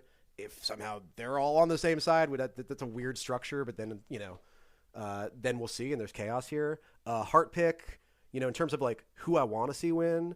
Obviously, Ro and Jessica Cindy, all wonderful people. I mean, this is so biased because I've interacted with them personally. Who I'm rooting for versus like who I'm not betting. Of course, I'm not betting on this. I would never do that. I would never. Yeah, like I said though, it is a strong tournament. There's no one here where it's like who's going to be out of it at final, and final could be anything. I do think that the two game capper situation is going to limit the weirdness somewhat, but this is a weird tournament. I think a year ago you told me that a second chance tournament was happening, it would just sound made up. So I'm ready for a weird thing to happen at the weird thing. And I'm excited for it. I really am. I'm going to I haven't been watching every episode since I had my experience, but like these I'm going to try to watch every episode for real. Now, who would we have liked to have seen in the SCT? I would have wanted to maybe see Tessa Matsuzaki and Nick D in the SCT. Tessa was one clue off from preventing a lock game against Erica Hossack during his run. Yeah. And Nick put up the second highest non-winning Koryat score against Ryan Long. So I was surprised not to see them on the roster because you have people like Doe and Rowan who were also second highest against Ultra Champions. So I don't know, might have just been an availability sort of thing, but it's quite unfortunate. Yeah, you can't invite everybody, but yeah, it's Tessa, right? Or just Tessa? I have no idea. There's no pronunciation specifically on J-Archive. I'm just going off. If it looks like Tessa, it's probably Tessa. She was awesome. So yeah, and I was kind of noticed, I was like, no Erica Hossack victims. And it's not like he had every lock single games for all of his games. 5 of his 7 games were locks. So, that's a good I was point. pretty Yeah. surprised. So I mean, it's not like every single person in the TOC needs to have like a challenger in the SCT. It's not a 1-to-1 thing. But I noticed that, and I was thinking about who went up against Eric that like gave him a good run. And yeah, Tessa stands out for sure. I can't say off the top of my head I can think of anyone else right now, but I bet Reddit will tell you. I'll give you. I mentioned Alex Lemberg as. Again, I'll do a head and a heart here. Alex Lemberg is the person who probably got the most screwed by the cap they seem to put on to having, only 2 challengers per champion, because he was right in that mix, had a really strong Koryat, went up against Mateo, which was not a good time. Hard pick, and I think Rhone's going to be with me on this. My dude, Zohaj Khalili had a really good Koryat, had a wonderful comeback. She was from my tape week, was a charming human being, and that reflected it. Like, I'm not just saying that because I met her, like the Instagram comments were super, super positive about her, which being a woman wearing a headscarf, like that's a very, very pleasant surprise. Zoha. I was waiting. I was like, I didn't hear the name. I kept waiting for you to say who the name was. Yeah, Zoha was an alternate on my tape day. So I met her. Oh my god, looking at these game dynamics. Holy No, exactly. Exactly. Absolutely unreal. This was super competitive. She was amazing. We gave them a standing ovation after the double Jeopardy commercial break. And I was very much in my head that whole day, I will tell you. I was not about like the fact that distracted me from my current circumstance, how insane a game that was and how awesome. Wait, Zoha went from third in like Clue 50 something to taking the lead going into final? Yes! Talk about a late game surge. God. Just as someone who figured it out just like not even because she had the lead and just missed it on final. Like, she would fit in very well with this field. And so that's like, again, a biased pick because that was my tape week. But no, I think she totally deserves to be in the SCT. Holy. But I knew I couldn't get out of here without caving for her. No, thank you for reminding me of her because I mean, it's not like she was on my short list, huh? I didn't invent big daily doubles, but I was very, very excited to see somebody who like somebody who was unafraid, especially playing from behind like that, who was unafraid to just like, take it to that level. She and yeah, just a wonderful person. Absolutely. I hope we get to see her again someday somehow. I think that's a big takeaway. Is I hope whoever does win this tournament does make noise in the TOC to validate its existence. Yeah, for sure. I feel like it would be very underwhelming if like none of the two champions like made like a deep run or something. I feel at like least made it out of the first. Yeah. Yeah, and that way I am now thinking about it. I'm kind of glad that it's going to be two, because it doubles the chances of someone really, really doing well. And I mean, these people, like, it really just goes to show that like the number of games you win tells you very little. Like, these people are serious. So, 2 hours later, Woo! that just about wraps things up. I don't even know if it's 2 hours. It's probably 2 hours. It's looking at my OBS clock recording, says it's 2 hours. and 5 minutes. Well, that just about wraps things up. Thank you so much, Rhone and Zach, for coming on to the podcast to talk about the first episode of Inside Jeopardy as well as the SCT. Of course, our tournament coverage here on Post Podium won't be stopping anytime soon, because there will definitely be an episode where we go over the Tournament Champions format, break down the official and hopefully expanded roster, and anything of importance covered on Inside Jeopardy. I'm officially embracing it, what it means to be meta. Before we sign off, Rhone and Zach, where can people find you online? Is there anything or anyone you'd like to plug or shout out? Go right ahead. You can follow me on Instagram and Twitter at Transit Diagram, no spaces. And I don't remember if I said this last time, but it's still relevant, so I'll say it again. Donate to an abortion fund. Chicago Abortion funds abortion and other reproductive health care for people who need it across Illinois, across the Midwest, across the country. They really need our money right now, so that's my plug. I fully co-sign that. I'm very Googleable. I think I'm the only Zach Gozlan on the planet, so at Zach Gozlan on Twitter. Yeah, I don't have a lot going on right now. I guess I'll plug the concept of SoundCloud. If ever one day. Yeah, just wait in 2 weeks. Right, Zach like, will drop not his here. Not here's mixtape. my SoundCloud. Go on SoundCloud.com. Yeah, never know. Yeah, just go to SoundCloud. Yeah. Maybe you'll find something you like there. All right, perfect. Now this is when I close out the show by asking you to please rate this podcast on whatever platform you're listening to. Post Podium is available on all sorts of listening platforms, including Amazon Music, Anchor, Apple Podcasts, Google Podcasts, Radio Public, Spotify, and Stitcher. So make sure to follow and subscribe for the latest episodes. I've been your host, Jeric Brual, and remember, if someone asks what you're listening to, always phrase your response in the form of a question. What is Post Podium? See you next time.